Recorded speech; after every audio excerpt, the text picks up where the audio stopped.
नमस्कार। राम राम। वंदे मातरम। कैसे हैं आप सभी? आशा करती हूँ अच्छे ही होंगे। मेरे चैनल उत्सव कथाएं में आप सभी का स्वागत करती हूँ। हमारे और आपके इस चैनल में हम सब मिलकर कुछ पुराणों, तीज, त्योहारों या महान संतों द्वारा लिखी गई कहानियों को सुनेंगे। आज की ये कहानी प्रज्ञा पुराण से ली गई है। चलिए कहानी की शुरुआत करते हैं। कुशीनगर का राजा लोगों के पुण्य खरीदने के लिए प्रसिद्ध था। उसने तराजू लगा रखी थी, जो कि पुण्य बेचने वाले अपनी ईमानदारी की कमाई का विवरण लिखकर एक पलड़े में जब रखते थे तो उस कागज के अनुरूप तराजू स्वयं ही स्वर्ण मुद्राएं देने की व्यवस्था कर देती थी। जयनगर पर शत्रुओं का आक्रमण हुआ और वहां के राजा को स्त्री बच्चे समेत रात्रि के अंधेरे में भागना पड़ा। पास में कुछ न था। वे मार्ग व्यय तक के लिए कुछ साथ लेकर न चल सके। दूर पहुंचने पर एक वृक्ष की छाया में बैठकर राजा रानी विचार करने लगे कि अगले दिनों उदरपूर्ति किस प्रकार होगी। रानी ने सुझाया, अपने जीवन भर का बहुत दान पुण्य किया है, उसी में से थोड़े से कुशीनगर नरेश को बेचकर धन प्राप्त कर लिया जाए। तो राजा सहमत हो गए, पर भूखे पेट कुशीनगर तक कैसे पहुंचा जाए। तब रानी को एक उपाय सूझा। बोली, ग्रामीणों के घर में जाकर आटा पीसूंगी और नित्य के खाने में से जो बचेगा उसे जमा करती जाऊंगी। राजा रोटी बनाएंगे। राजा उस दिन रोटी सेक रहे थे। कई जगह से अपना हाथ भी उन्होंने जला लिया था।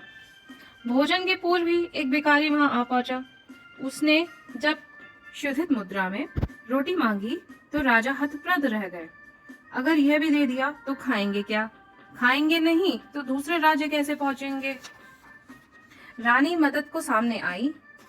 बोली, हम एक दिन और भूखा रह लेंगे, पहली वरीयता इसकी है। रानी की सलाह पर राजा ने सारी रोटियां उस भिखारी को दे दी और पूरा परिवार आगे चल पड़ा भूखे पेट। मार्ग व्यय के लायक आटा हो गया तो उसे लेकर राजा बनाते खाते 10 दिन में कुशीनगर पहुंचे। राजा को अपना अभिप्राय सुनाया। उत्तर मिला, धर्म कांटे पर चले जाइए, जो ईमानदारी का कमाया हो उसे एक पलड़े में रख दीजिए। कांटा आपको उसी आधार पर स्वर्ण मुद्राएं दे देगा। जयनगर राजा ने अपने पुराने पुण्य स्मरण किए और उनमें से कई का विवरण कांटे के पलड़े पर रखा, पर उनसे कुछ भी ना प्राप्त हो सका। उपस्थित पुरोहित ने कहा, आपने परिश्रम पूर्वक जो कमाया और दान किया हो उसी का विवरण लिखें। राजा को पिछले दिनों भिखारी को दी हुई रोटियां याद आई। उनने उसका ब्यौरा लिखकर तराजू में रख दिया। दूसरे पलड़े में उसके बदले 100 स्वर्ण मुद्राएं गिन दी। पुरोहित ने कहा, उसी दान का पुण्य फल होता है जो ईमानदारी से और परिश्रम पूर्वक कमाया गया हो। राजा ने रानी की तरह उस दिन की सलाह को, परोपकार वृत्ति को धन्यवाद दिया, जिनके फलस्वरूप उन्हें पुण्य का सही अर्थ ज्ञात हो सका और प्रतिफल मिल सका। तो इस कहानी से हमें 2 सीखें मिलती हैं। पहला तो ये कि असली पुण्य वो होता है जो कि परिश्रम पूर्वक कमाया गया हो, और दूसरा, रानी ने अपने पति को उचित मार्गदर्शन दिया अपनी पूरी सूझबूझ के साथ। आशा करती हूँ आप सभी को ये कहानियाँ अच्छी लगी होंगी।